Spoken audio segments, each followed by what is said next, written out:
Ellie. Anong karapatan mong pagharapin kami ng babaeng yun? Akala ko makakatulong sa'yo. Sa akin? Hindi. Sakul. Sakul. Sakul.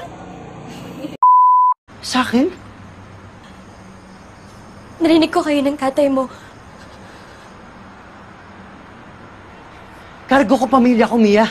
Labas ka na dun. Naisip ko it would help you move on. Move on from what? From everything that's keeping you from moving on. Bakit?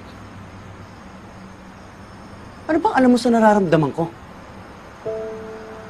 Alam mo ba kung anong mga pinagdaanan ko? Hindi.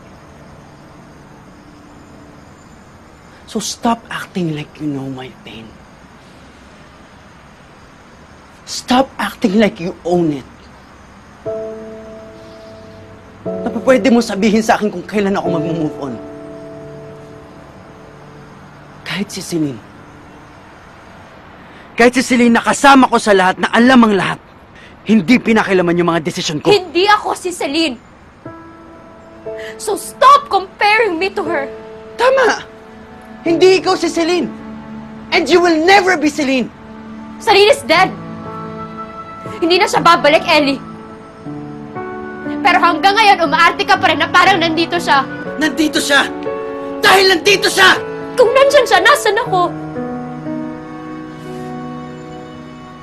Anong lugar naming mga gustong magmahal sa'yo?